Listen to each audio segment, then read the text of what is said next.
sini kami kelompok 6 mempresentasikan tentang smart system. Dan anggotanya ada Bagus Narariananda Raditya sebagai ketua, dan saya sendiri, Sofia Damayanti, sebagai anggota, dan teman saya, Faikotul Himah, sebagai anggota.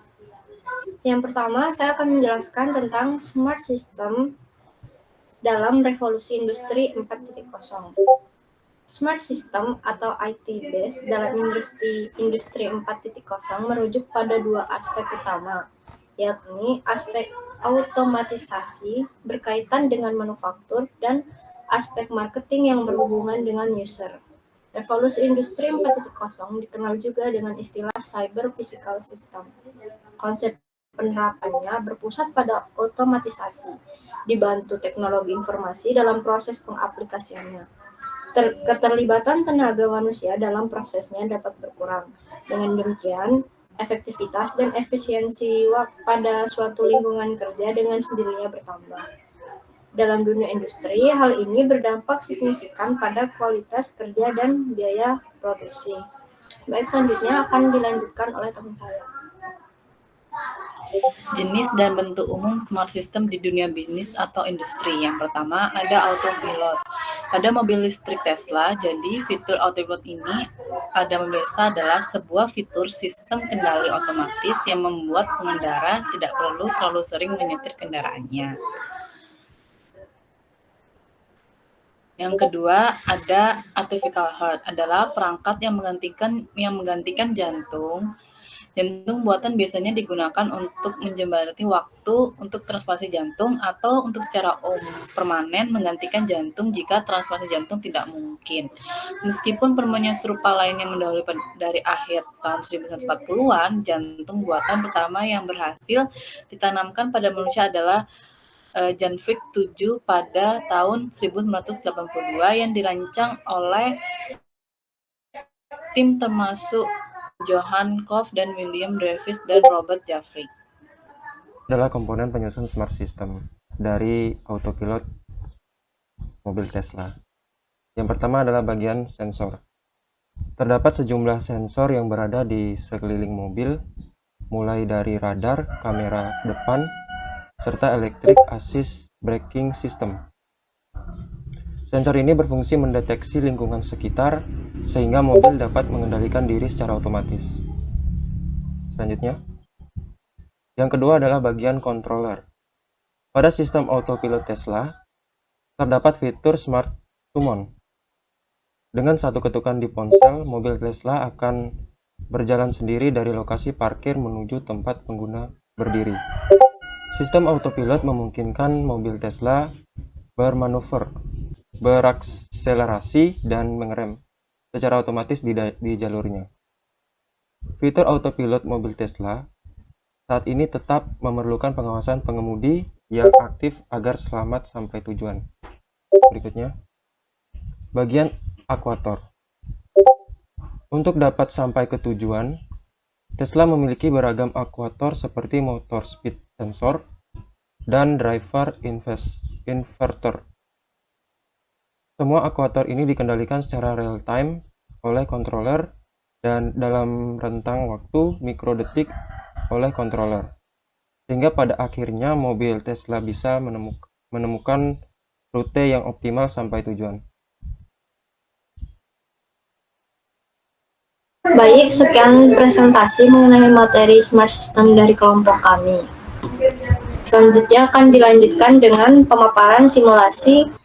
Baik, kami lanjutkan ke simulasi rumah kaca. Jadi di sini Proteusnya. Yang pertama ada Arduino Uno ini sebagai motherboard, lalu ada LM35 sebagai pengatur suhu, lalu ada LM016L ini sebagai untuk monitoring controlling ketinggian dari suhu. Lalu di sini ada LED sebagai indikator lampu. Lalu di sini ada PCF8574 untuk menginstalasi port I/O.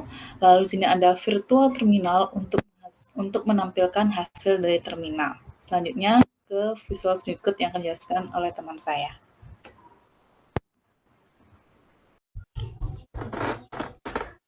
Baik, ini adalah codingan dari Proteus simulasi rumah kaca.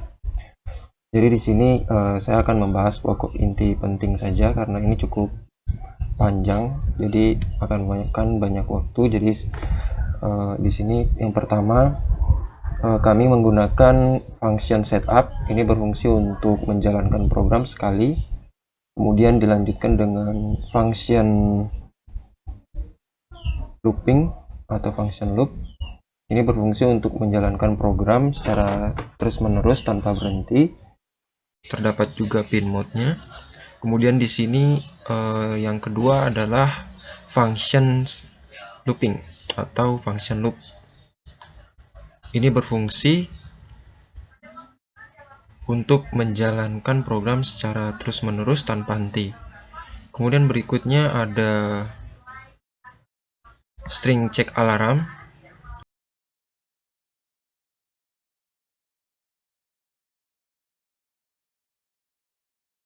Ini berfungsi untuk menjalankan atau menyalakan lampu dalam suatu kondisi tertentu.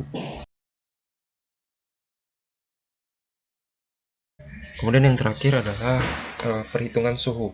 Ini codingan untuk menghitung konversi dari masing-masing suhu. Mungkin sekian dari saya terhadap codingan untuk simulasinya. Untuk simulasinya saya akan serahkan kepada teman saya. Selanjutnya kita run terlebih dahulu.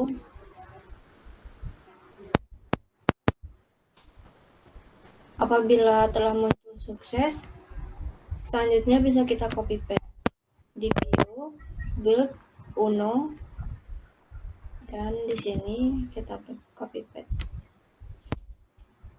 Dilanjutkan ke Proteus. Dipaste di sini. Dan bisa kita run.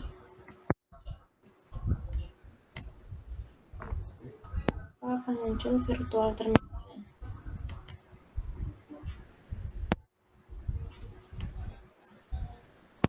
Di sini sudah sukses. Sekarang saya coba naikkan suhunya.